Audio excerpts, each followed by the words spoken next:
So ఇక్కడ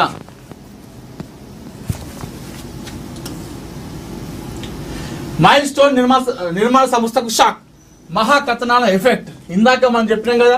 so ఏదైతే Kondapur survey నెంబర్లో మహాపత్రిక ఇచ్చిన కథనానికి స్పందన వచ్చింది, ఆ భవనాన్ని స్వాధీనం చేసుకున్నారు అధికారులు. అదే తరహాలో మైల్ స్టోన్ పైన ఇచ్చిన మహాపత్రిక ఇచ్చిన కథనాలు మరెవ్వరు కూడా ఇవ్వలేదు. మైల్ స్టోన్ అరాచకాలు, మైల్ స్టోన్ ఆగడాలు అని చెప్పేసి ప్రతిరోజు కూడా అంటే ప్రభుత్వ భూములను పేద ప్రజలకు ఏ విధంగా వాళ్ళు చేస్తున్నారు, ప్రభుత్వ ఏదైతే భూములు ఉంటాయో దాన్ని ఏ విధంగా అక్రమంగా లాక్కుంటున్నారు, చెరబడుతున్నారు, నాలాలు, చెరువులు, కుంటలు ఇవన్నీ ఏమని చూడకుండా ఇష్టానుసారంగా వాళ్ళు ఎలాంటి పనులు చేస్తున్న విషయాలను కూడా మహాపత్రిక ఎప్పటికప్పుడు ఎండగడుతూ వచ్చింది. ఈరోజు మహాపత్రిక కథనానికి మరొక ఎఫెక్ట్ అని చెప్పుకోవాలి. ఇందాక నేను చెప్పినట్టు సామాన్యుడి గొంతుగా వ్యవహరిస్తూ ఉంది మహాపత్రిక అని చెప్పేసి మరొకసారి రుజువైంది. ఇక్కడ మైల్ స్టోన్ నిర్మాణ సంస్థకు షాక్, మహాకథనాల ఎఫెక్ట్. అత్వేలిలో అక్రమాలపై నోటీసులు జారీ చేసిన ఇరిగేషన్ అధికారులు, రాష్ట్ర వ్యాప్తంగా ప్రకంపనలు సృష్టించిన కథనాలు, ఎన్ఓసీలు, అనుమతి పత్రాలు సమర్పించాలనే ఆదేశం, నాలాల ఆక్రమణపై రైతుల్లో ఆందోళన, నోటీసులతో సరిపెడతారా, చర్యలు తీసుకుంటారా? ఇది చూడండి, గతంలో మన మహాపత్రిక ఇచ్చినటువంటి కథనాలు, అత్వేలిలో మైల్ స్టోన్ బరి తెగింపు అని చెప్పేసి, అక్కడ మైల్ స్టోన్ అరాచకం అని చెప్పేసి ప్రతిరోజు కూడా ఈ మైల్ స్టోన్ సంస్థ చేసేటువంటి నిర్వాహకాలపైన, అక్రమాలపైన, ఆగడాలపైన మహాపత్రిక ఏ రోజు కూడా జంకలేదు, భయపడలేదు. ప్రజలకు అక్కడ రైతులు ఏ విధంగా బాధపడుతున్నారు, అక్కడ రైతులు ఎలాంటి ఇబ్బందులు పడుతున్నారు, అక్కడ సామాన్య ప్రజలు ఏ విధంగా అష్ట కష్టాలు పడుతున్నారు ఈ నిర్మాణ సంస్థ ద్వారా అని చెప్పేసి ప్రతిరోజు వారి గొంతుగా నిలిచింది మహాపత్రిక.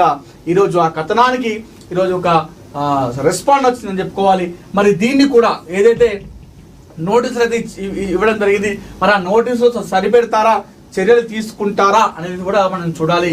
మైల్ స్టోన్ నిర్మాణ సంస్థ బరి తెగింపుపై మహాపత్రిక ప్రచురించిన కథనాలు రాష్ట్ర వ్యాప్తంగా ప్రకంపనలు సృష్టించాయి. అత్వెల్లి పెద్ద చెరువు, అలుగు నాలాలను ఆక్రమించి లేఅవుట్ నిర్మాణం సాగిస్తున్న నేపథ్యంలో మహాపత్రిక వరుస కథనాలు ప్రచురించగా ప్రభుత్వ వర్గాల్లో ఇవి కదలిక తెచ్చాయి.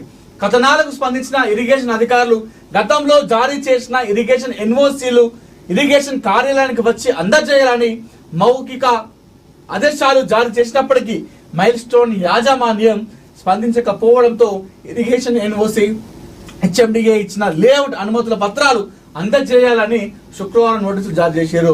సో హెచ్ఎండిఏ ఇచ్చిన లేఅవుట్ పర్మిట్ నెంబర్ కోసం సదరు మైల్ స్టోన్ యాజమాన్యానికి హెచ్ఎండిఏ అధికారులు సైతం మెసేజ్లు, ఫోన్లు చేసినప్పటికీ వారు స్పందించడం లేదని తెలిపారు.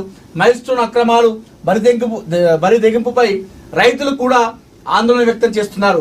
మైల్ స్టోన్ యాజమాన్యంపై చర్యలు తీసుకోవాలని, నాలాల ఆక్రమణలు తొలగించడంతో పాటు భారీ జరిమానా విధించాలని స్థానిక రైతులు డిమాండ్ చేస్తున్నారు. అధికారులు మరి నోటీసులతో సరిపెడతారా, చర్యలు తీసుకుంటారా, ఏం జరుగుతుందో చూడాల్సి ఉంది. సో ఖచ్చితంగా అధికారులు నోటీసులతో సరిపెట్టద్దు, చర్యలు కూడా తీసుకోవాలని చెప్పేసి మహాపత్రిక నుండి మేము కోరుతా ఉన్నాము. ఎందుకంటే ఏదైతే మైల్ స్టోన్ నిర్వాహకం ఉందో వీళ్ళు ఆగడాలు మితిమీరిపోతున్నాయి, సామాన్య ప్రజలను ఇబ్బంది పెడుతున్నారు.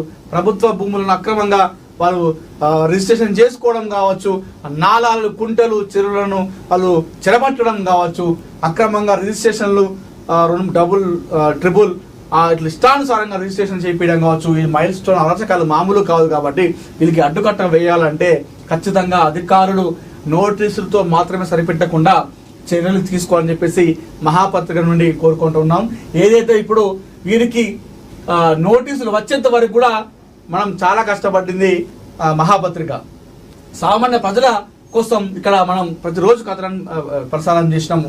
సో ఇప్పుడు నోటీసులు వచ్చిన ఈ మహాపత్రిక ఎఫెక్ట్తో ఆ విధంగా చర్యలు కూడా తీసుకునేంత వరకు కూడా మహాపత్రిక పోరాటం, ఉద్యమం అనేది ఆగదు. ఖచ్చితంగా అధికారులు దీనిపైన స్పందించి ఏ విధంగా అయితే నోటీసులు ఇచ్చారో వారిపైన కఠిన చర్యలు కూడా తీసుకోవాలి మైల్ స్టోన్ నిర్మాణ సంస్థ పైన చెప్పేసి మహాపత్రిక మరొకసారి కోరుతా ఉంది.